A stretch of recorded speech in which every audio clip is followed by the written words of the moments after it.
the U.S. is the world's largest producer of natural gas and therefore the world's largest producer of propane by far. And we export, on any one day, we might export 60 to 70% of the U.S. supply of propane.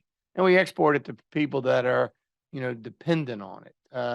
All of Africa, all of South America, all of Central America, large parts of Asia are relying on American propane to run engines, to produce power, in many cases to make plastics. So, but it really, today at least, it comes from refining natural gas, cleaning up natural gas.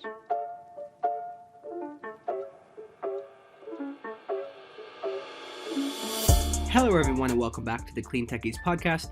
This is episode 67 of the show. I'm your host, Silas Maynor. I'm excited to bring this show to you every week, and very thankful to you for tuning in.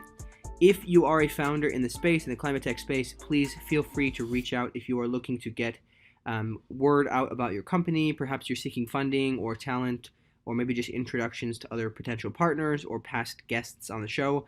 I'm always glad to help, so please do reach out if you're interested. We're always glad to help in any way. That's why we started the show. So without any further ado, let's get into the details of today's show.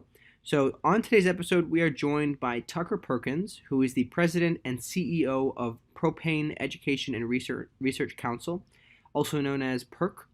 And we discussed renewable propane. So this is not something I had previously heard about or spoken about. So I think it's quite an interesting episode here. Broadly speaking, we covered the basics of the propane industry, how it's made in general, and then what are the environmental impacts of this propane, this fuel, and how renewable propane is being made as well. So generally speaking, very fascinating topic, as it appears propane could be a pretty interesting, or could at least serve as a really great interim fuel to make immediate impacts on reducing carbon emissions in the meantime, while we transition to a very fully renewables grid. So really interesting episode here. I really hope you enjoy it. As always, before we get into the show, we want to make thanks to our sponsors, NextWave Partners. NextWave are experts in talent acquisition, recruitment, and retention across the climate tech, renewables, and ESG spaces globally. So if your team is growing or you are looking to make a career change, you can consider reaching out to NextWave at next-wavepartners.com or reach out to one of their consultants directly via their LinkedIn page.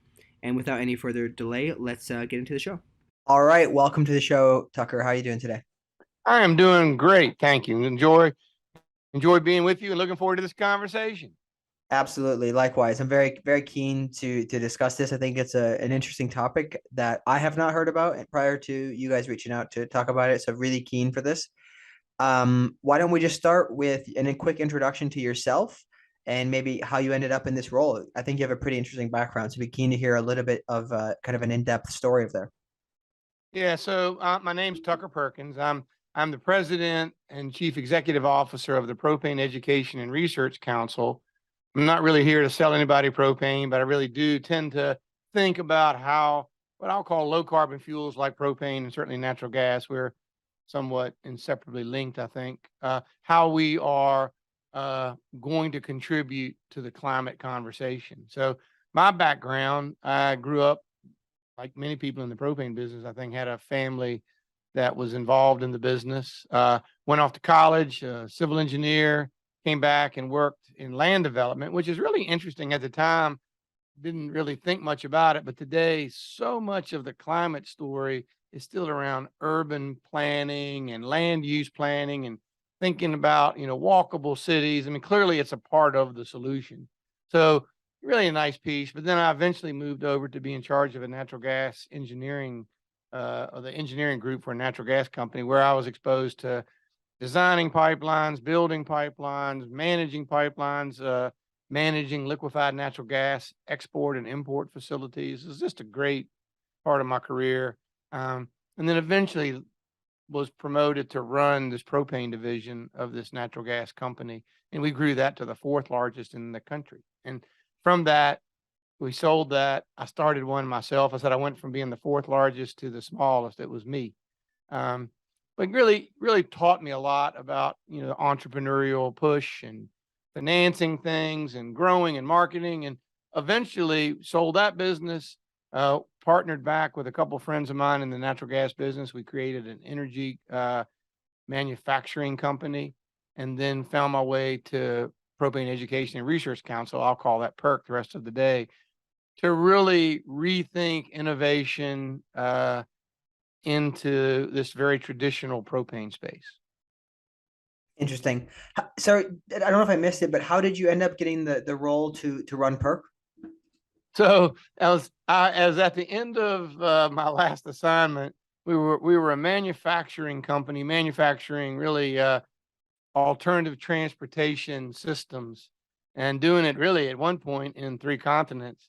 And I just reached kind of the end of my rope, if you would, with the board of directors and the kind of the direction. And a headhunter had called me for some time, and I said, I'm not even interested. At the end of a really frustrating week and a tough board meeting, they called me again, and I said, now tell me about that job. I'm a little bit more interested. And from that, it's been really just a wonderful last 10 years of being a part of this organization, which is crazily unique, right? We represent the propane industry to a degree. We don't lobby. We're not involved in policy at all. We're strictly involved in thinking about innovation and trying to see, I mean, I always say we approach it very differently, but to see how does propane, and then what segments should propane have a seat at the table in this energy transformation. Interesting. Very good. Well, that's really interesting to hear kind of the evolution. It's always really fascinating to me how people end up in these roles. I think what makes most sense to go to now is if we just want to go into what is propane. I'm very, very unfamiliar with it being called a renewables type of fuel, if you will. So just could you kind of give us a summary of how propane is made? Is there a way that it's clean versus a way that it's not so clean? Could you just kind of educate us kind of very broadly on the space? Yeah, and I think people who live generally in urban areas, Manhattan would be a classic example, or LA, you don't really think about propane because, your energy of choice, if you would either be electricity or natural gas. Anybody that lives beyond the mains generally is heavily reliant on natural gas, on propane. I can talk about that later. I've been studying the numbers, and even the numbers shock me now. But and really, what propane is, if you would, is it's one of the heavier things when we find natural gas. So when you find natural gas, you rarely have this perfect thing called natural gas. You have uh, maybe some water, maybe some heavy liquids, and then you have this part of that barrel called called propane. And so it's a lot of people will consider it a waste product or a byproduct of making natural gas. Interestingly, while natural gas in this environmental conversation has a methane problem that they really have to address, and frankly, I guess they are addressing it, propane doesn't have any methane. So propane has been widely accepted now as probably the refrigerant of the future to replace not only horrible things like chlorofluorocarbons, but it's generally regarded as one of the best refrigerants because it's so unreactive with the atmosphere. But it comes from making natural gas, which means in the U.S. at least, it's a dominant fuel, right? The U.S. is the world's largest producer of natural gas, and therefore the world's largest producer of propane by far. And we export, on any one day, we might export 60 to 70% of the U.S. supply of propane, and we export it to people that are dependent on it. All of Africa, all of South America, all of Central America, large parts of Asia are relying on American propane to run engines, to produce power, in many cases to make plastics. So, but it really, today at least, it comes from refining natural gas, cleaning up natural gas. Okay. So could you walk us through that process a little bit? Just like the big key items, like once the natural gas is brought in, how it's separated and what the process looks like to do it. Does any kind of processing have to go through to make it what it is in the end product? Yeah, there is a processing, and it's interesting to see what's part of the innovation that we're working on. I talk about refinement in the fuels, but when you drill a natural gas well, and frankly, it depends on where you drill it. Natural gas looks differently in West Virginia than it may in Southern New York, and certainly differently than it looks in West Texas or Nebraska. But when you drill a natural gas well, you bring that, it's not all just gas, but you bring that to the surface, you get it into a pipe, And depending on the size of the well or the area, you take it all into eventually a fractionation facility that literally fractionates that liquid or gas into the components. So natural gas goes off, propane goes off, butane goes off, the water goes away. And that's done at a fractionation facility. And it is shocking how innovation has changed. Now, those are they're not large facilities in terms of petrochemical facilities, but they're still pretty large facilities. And they're uh, very efficient at cleaning up natural gas into the different components. And that's one of the areas that we are working on a lot now, is working with those people that fractionate to make sure we're doing it as efficiently as possible, using as less energy as possible, making the gases as clean as possible, and doing it in a lot of cases with renewable natural gas, renewable propane, renewable electricity. Part of the transformation that I think the energy industry just knew they had to make. hmm So one thing I wanted to ask you about this, just kind of coming to mind here, is I've read at one point there was, I forget the name, I think it's Peter Thielen has a book about the independence of the U.S. and he was talking about how fracking he believes is a pretty great future in kind of using natural gas to power the economy here. I've heard a lot of people mention that they believe that fracking, there's a lot of, especially when it comes to politics, a lot of people against fracking. But my understanding is that there are ways to do it in a way that it is very clean because all the, off the methane can be captured, et cetera, where some countries may not do that. But the US, when we do it, does it. Could you talk a little bit about that and clear up any rumors that tend to kind of float around? Yeah, and I think so, and we're seeing that now, and it does fascinate me that for some reason so many people are willing to accept Russian natural gas, which is produced in many ways in an environmentally unsound manner, but yet they want to denigrate American natural gas, which at least the companies there are working hard. I would say this: if you look back since the beginning of time, the one problem with natural gas is it does have its main component is methane, and unburned methane is not it's a horrible greenhouse gas, right? And so uh, one of the things I've done over the last 5 or 10 years, spent a lot of time doing it, is working with natural gas companies to understand what they're doing to clear up their unescaping methane. Part of it now is economic. If natural gas was $1 1,000 cubic feet, nobody, there wasn't a lot of incentive to save it, if you will, other than the environmental incentive. I need to do this because it's right.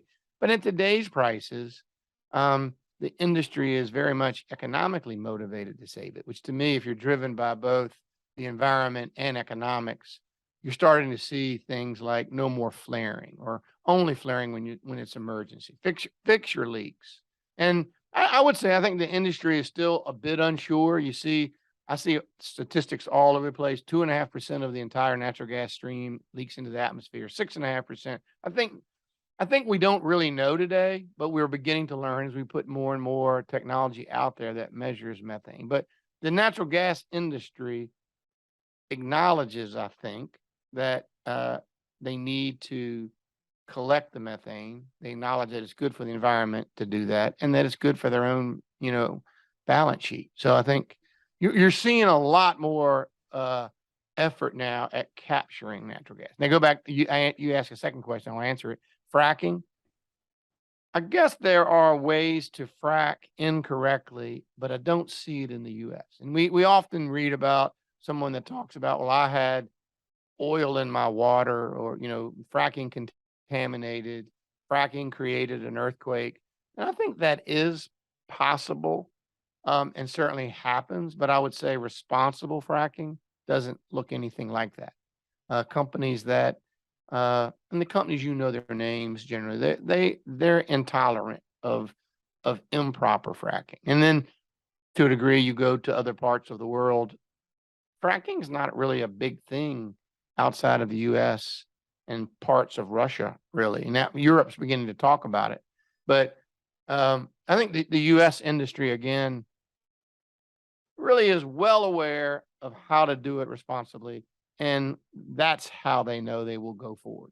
I don't think the U.S. we see what I would call environmentally damaging fracking. Yeah, that's interesting. I think it's very difficult. A lot of times I think people just pick up talking points and it can be difficult to separate kind of the reality of what's actually going on. So that's what I've heard, is that it's done very responsibly in the US and there's really nothing to be concerned about. But then we, we say, oh, we don't want to do fracking, but we'll buy it.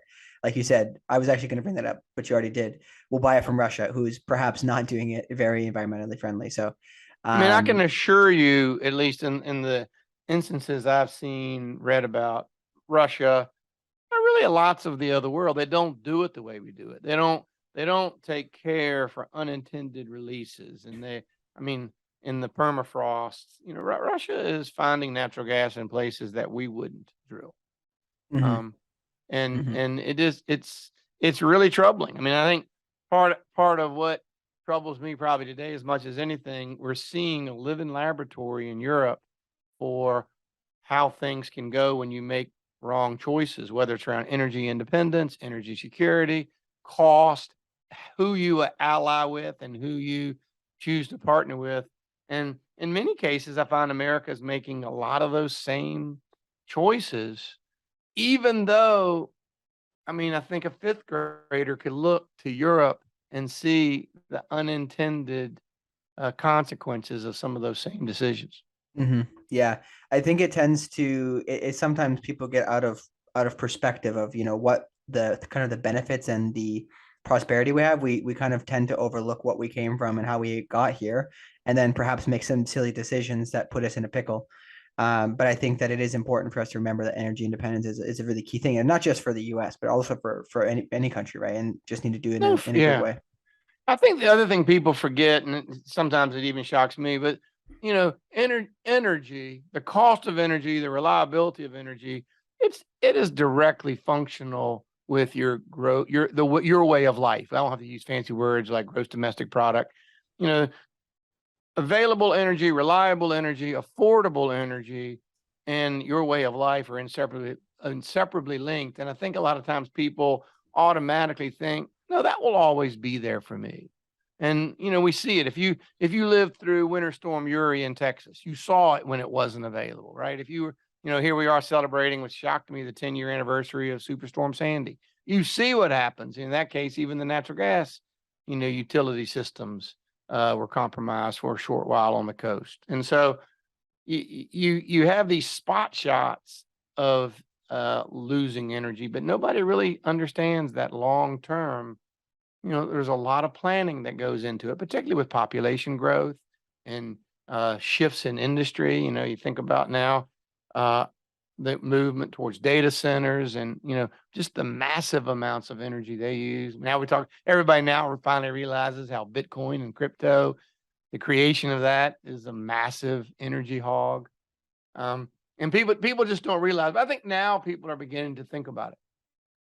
Yeah, I think it's difficult when things are going well, you don't necessarily tend to consider your electric bill that much. Like, I think it's just something that a lot of people overlook, but once it gets to a point and everybody's talking about it, then it becomes front and center, which I think there's obviously negative effects to people's pocketbooks, but on the other hand, it might get people to start thinking a bit more responsibly in a number of ways. What I want to do is, you mentioned before the show what I believe you called renewable propane. Could you talk a little bit about that specifically and how you define that? And then I guess mainly the real kind of question I'm trying to get at here is, like, if this is such a clean energy source, especially for, kind of rural areas that don't necessarily have access to the same grid in metropolitan places, why isn't it widely spoken about already? Yeah. So let's unpack that in about 3 bites, if you don't mind. First off, renewable propane, and we finally have tried to define it. It's propane that's made from renewable sources. And by the way, today there are, we're working on, I think, 11 different pathways, but today I'll talk about a couple or 3. Today we make renewable propane from used cooking oil. And so we take, you seem to want to know sometimes the chemistry. I'm happy to go there with you. We take used cooking oil, some waste oils, but it really needs to be a waste oil. We treat it, we hydro treat it in a refinery. And in much the same way we could make renewable diesel or sustainable aviation fuel, we make renewable propane. And I'll tell you about some other feedstocks that to me are even more exciting, because it's all about the feedstock. It's all about how efficiently it converts. It's all about the energy it takes and the price of all that to get to the market. Because we stand, if nothing else, we stand for affordability and accessibility. We think those are the hallmarks of true environmental justice. You have to be able to afford it and have to be able to access it. But today we make it from waste fats and oils, some greases, by hydro treating those, and then in exactly the same way, in fact, usually in exactly the same place, we might make renewable diesel or sustainable aviation fuel. We're making renewable propane. Interestingly, if you had asked me that a year ago, I would have just stopped right there. I would have said, we're working on some other science experiments, but we really I don't have another arrow in my quiver.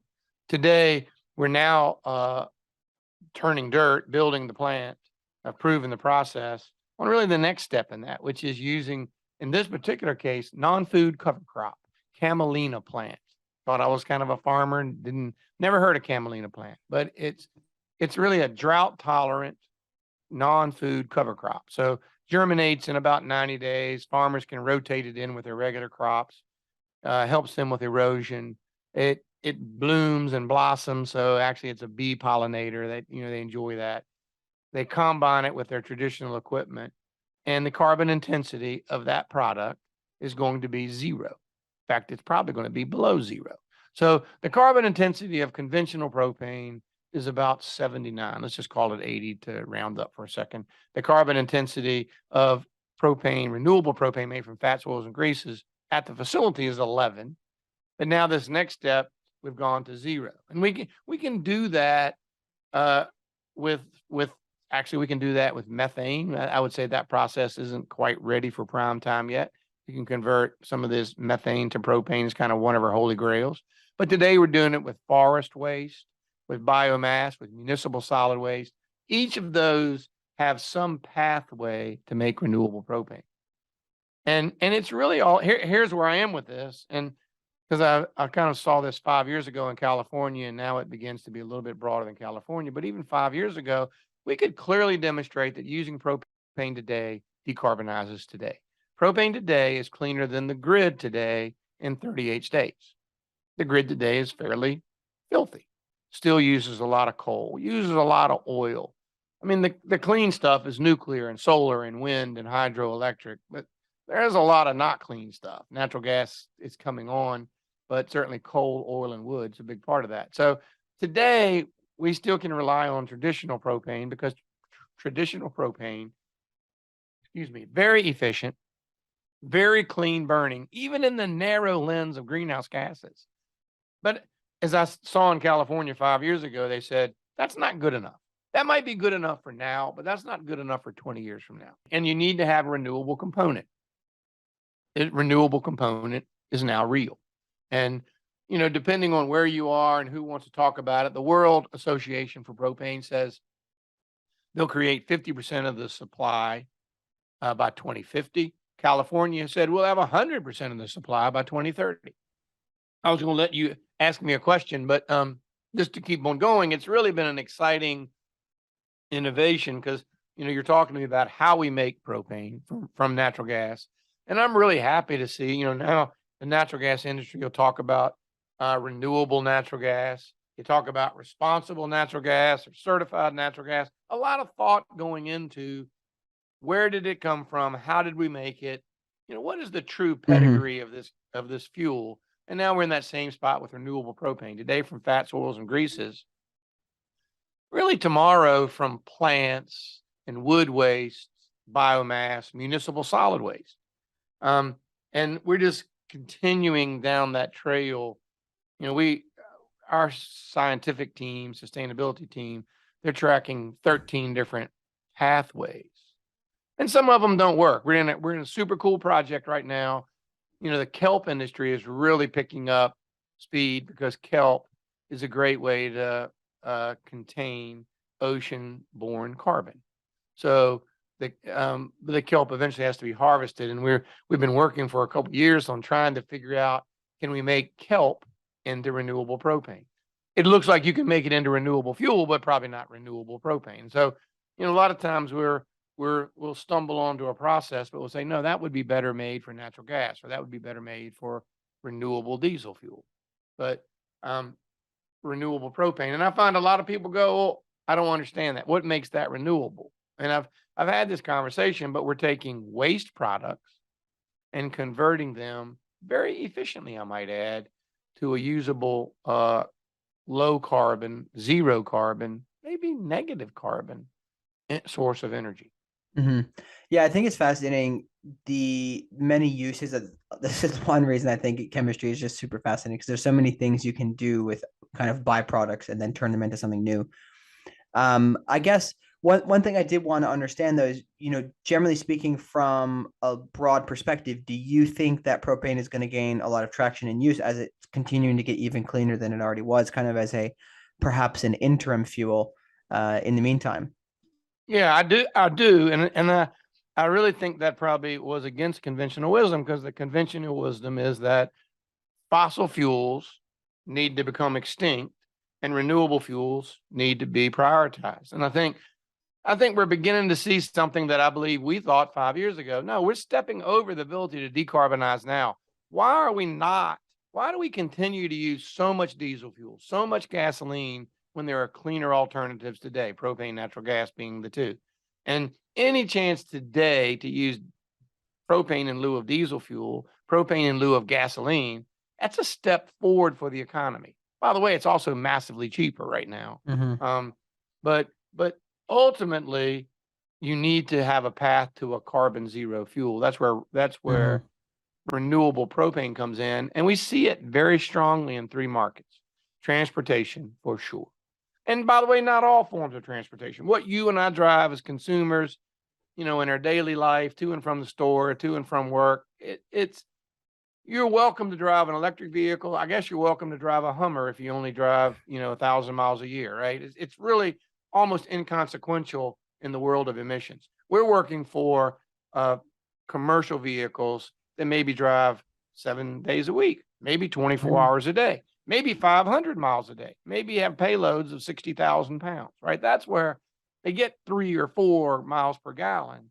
And that's where we really need to work on the emissions. And that's where we have been. So transportation, power generation in general, and not utility scale power generation, even though we're doing some of that now using propane, but microgrids, peak load management, maybe base load management, let the utility have the peak, but a lot more power gen. And then the last piece for us is material handling, and not just in distribution warehouses, but in places like ports and lumber yards, and exciting projects just starting this week right near you in the port of Newark, where same thing we've been doing in the port of Long Beach. But they're massive consumers of diesel, and they're massive, in terms of not only physical operations, but they're surrounded by urban centers. It's the place we should prioritize clean air, right? And diesel shouldn't be a choice. Hydrogen's not really ready today. Electricity, the grid's just not robust enough to take on that fresh demand. Propane's coming in and filling that gap. I love that you called it an interim fuel. I think, the traditional words for that is a bridge fuel. And while I am comfortable it is a bridge fuel, I'm not comfortable to predict how far out that bridge might be. I feel comfortable, and I say it often. Today, we sell about 10 billion gallons of propane in the U.S. domestically for consumers. And when I say consumers, I don't mean just you and me as an individual, but also businesses. So B2B or B2C work, we sell about 10 billion gallons.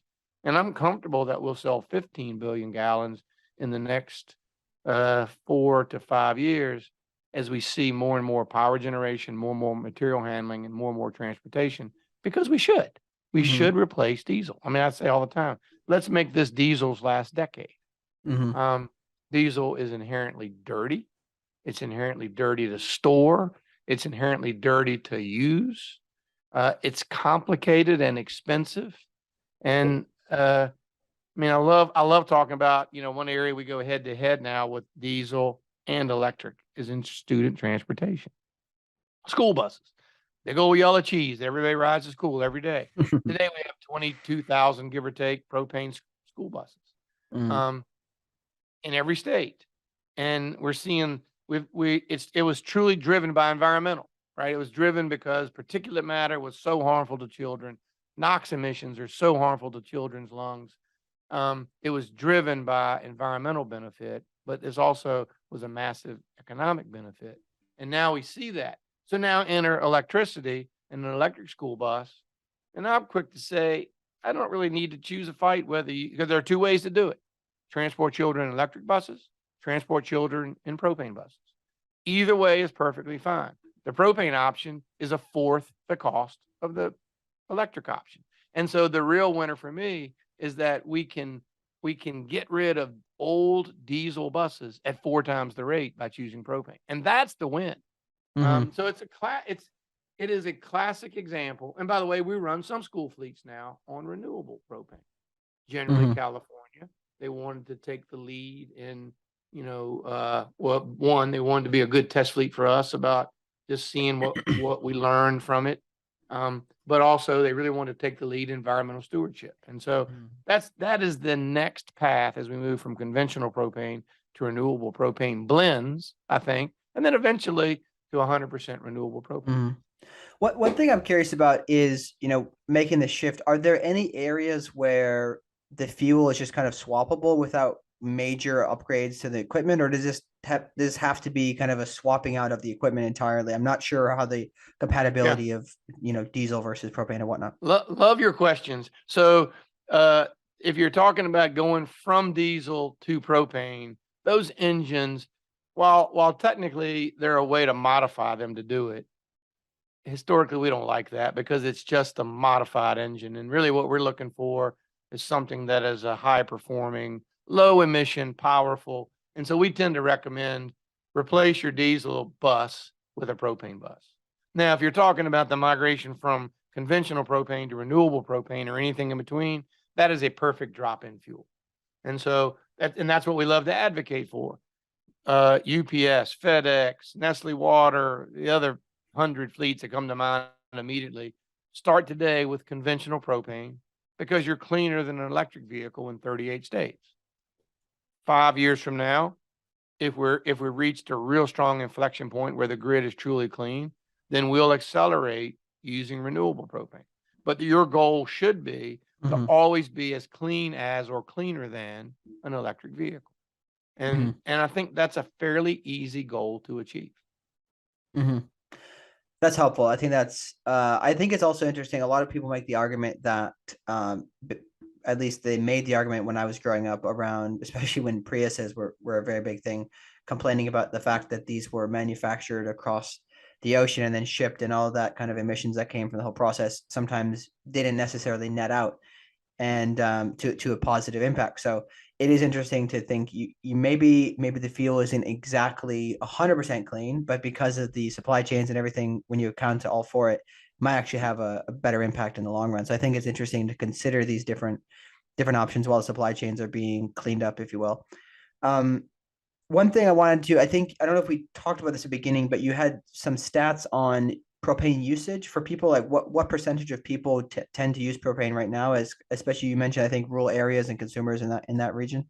Yeah, I think the reason I've got the statistics is so often when I travel and I'm talking with energy experts, people that labor over justice or equity or the grid or natural gas or climate, and I'll ask them usually, well, how do you see propane fitting in? And often they look at me blankly.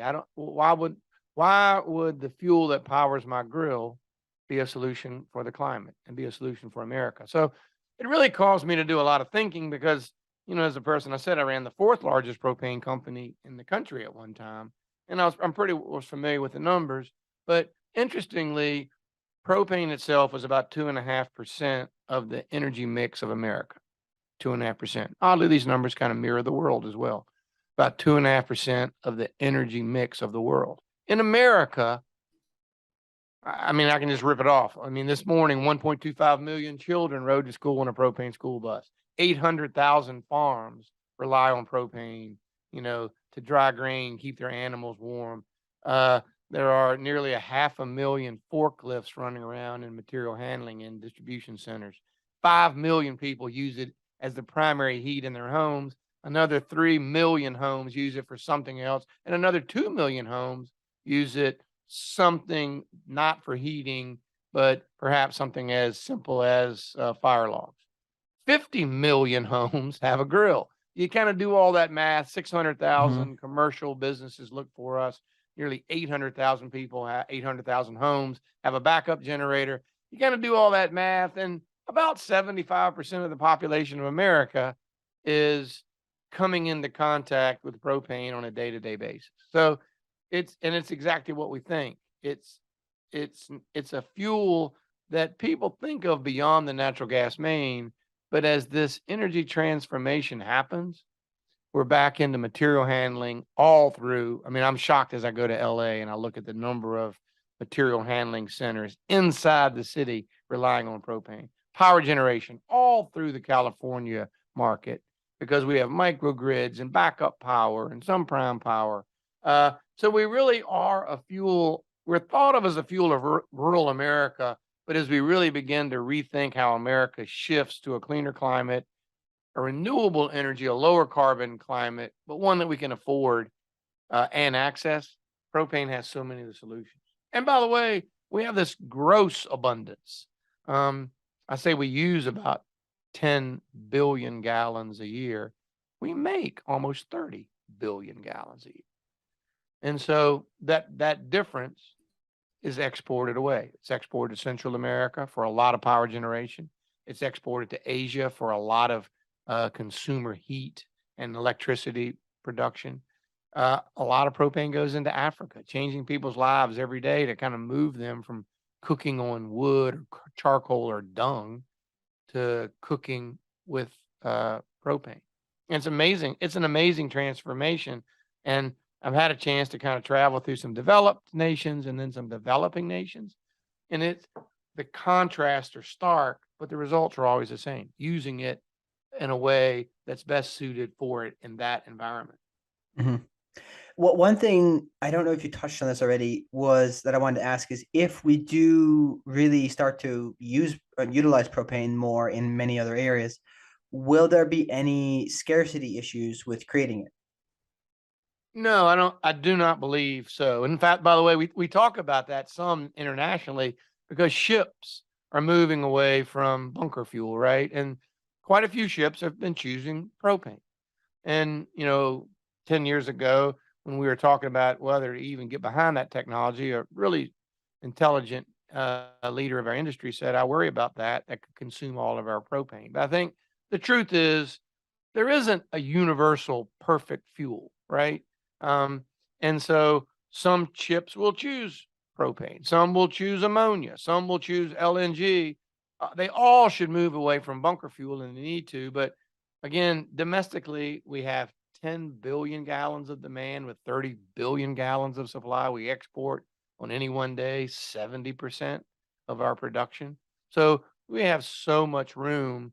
Now beginning to create renewable propane, and knowing comfortably that we can produce 1 billion gallons of renewable propane today. We could produce 2 or 3, we think, probably. So all of a sudden we continue to expand the sources of supply. Yeah, I was going to say, if you can make it from all those different feedstocks, then it's also increasing the places that you can find it, right, to create it. That's interesting. Yeah, I mean, Right. it's pretty compelling in a lot of ways. I guess, and it's interesting, just as we talk about feedstocks, one of the things we thought about 5 years ago and even more prevalent today, because everybody talks about lithium. Well, there's not enough lithium to go around for batteries that people have uses for those batteries. Just like I'll talk about municipal solid waste. It could be that municipal solid waste is the playground for most of the renewable natural gas. And so we really not only think about what are the potential feedstocks, but what are the likely feedstocks that we have access to that others wouldn't want, and can we convert them affordably and efficiently? And so it really is an interesting game at that point to think about where should we prioritize for feedstocks and processes, so we won't be thinking about scarcity in a decade or two. And I think it all changes. It all changes when we begin to resolve where we go with nuclear power, where we go with batteries. I'm convinced the battery of the future will not be a lithium ion battery. I'm convinced it might not even be in the back rooms of a laboratory today. I mean, right, the battery of 2050 or 60 will look completely different than what's on our table today. Mm-hmm. You know, I've had deep conversations with people that believe nuclear fusion will be here, you know, in the next decade. And boy, that would be a game changer too, wouldn't it? Yeah, it is very fascinating. I think somebody I had on here at one point mentioned that, and it would be pretty awesome.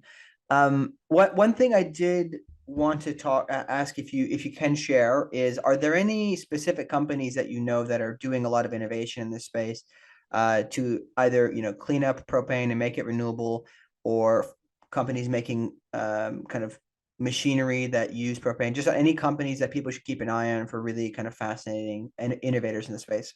Well, I mean, I'll start with a couple of big companies. I mean, we're in a fascinating project with Cummins. I've been involved with it for almost 8 years, but we are now, it's all public that we're going to market with a propane engine, purpose-built propane engine. That Cummins, when we set about creating it, and we set some metrics that for CO2 capture and things, and I thought to myself, if we could get close to that, I would be so happy. Cummins hit every target and exceeded most of them. So Cummins is an example of an engine company that sees a great future. I think about a name people. I used to be a household name. I wonder sometimes, but Renai. Do you know the name Renai? They make a lot of water. They work primarily with builders, but they have, they're a Japanese company, had a U.S. division here for a long time. Now almost all the manufacturing in North America is done in and around Georgia. They have some of the most innovative water heating, power generation, heat pump style devices that, the world has seen. I love to mention them as a place to look for innovation. I think Chevron, I don't want to leave out Chevron. They really are kind of leading the charge right now on renewable energies, but this camelina weed, World Clean Energy Group, cutting edge, if you will, of making renewable fuels. And I'm shocked about how smart they are. If I move to the electric space, I could give you names for an hour. But one name I love to throw out there is 2G Energy.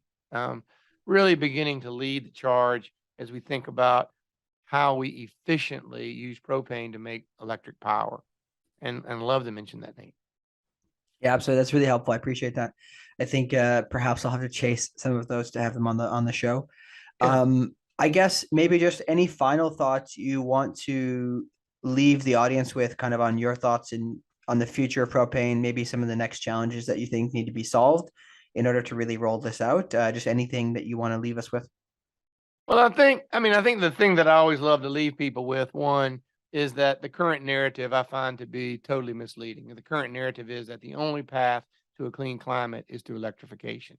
I think we see day in, day out, how the widest path possible is the most resilient path. The one, again, if you lived through Winter Storm Uri or Superstorm Sandy, you just came through Hurricane Ian. I was just there seeing not only the destruction, but seeing how quickly cell towers and shrimp farms and things came back because they relied on propane that didn't let them down. So I think the current narrative that the only path to a clean climate is through electrification is woefully wrong, probably in the long term, certainly in the short term. That low carbon fuels like propane, like natural gas, particularly with a path towards renewable pedigrees, they clearly have a seat at the table. And I think once we can get past this narrative and really get it back to a factual basis, then we can go to work on some of this innovation that we're seeing, innovation at Cummins, innovation at Renai, innovation with 2G Energy. And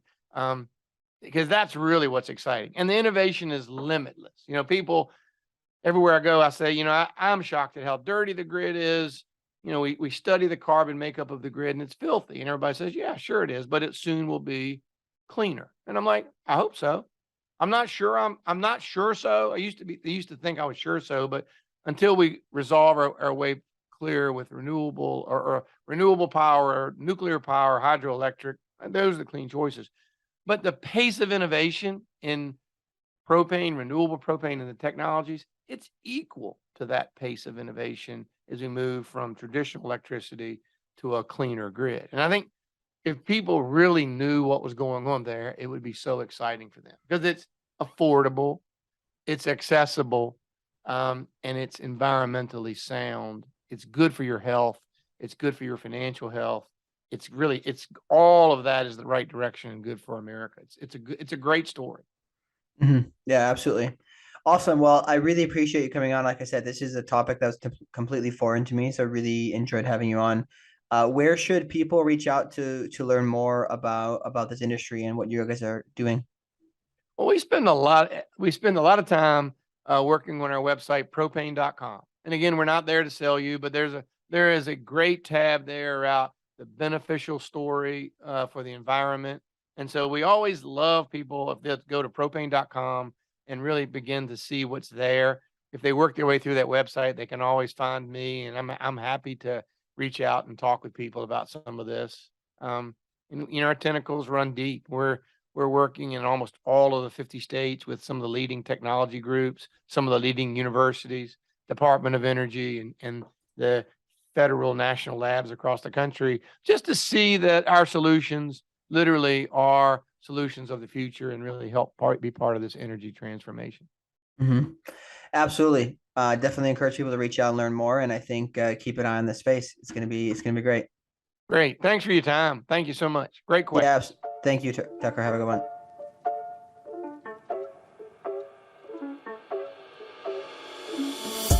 Thank you so much for tuning in to today's episode. Please let us know what you thought about the show. You can reach me over LinkedIn, Twitter, Slack, email, whatever you prefer. And always keen to continue the conversation. If you have comments or perhaps requests for future guests or topics, we'd be really keen to hear from you. Please do feel free to reach out. And of course, we do encourage you to share this episode with somebody who might find it interesting. I think given that this was a very new topic, there's a very good possibility that many people in our circles could be interested to learn about this.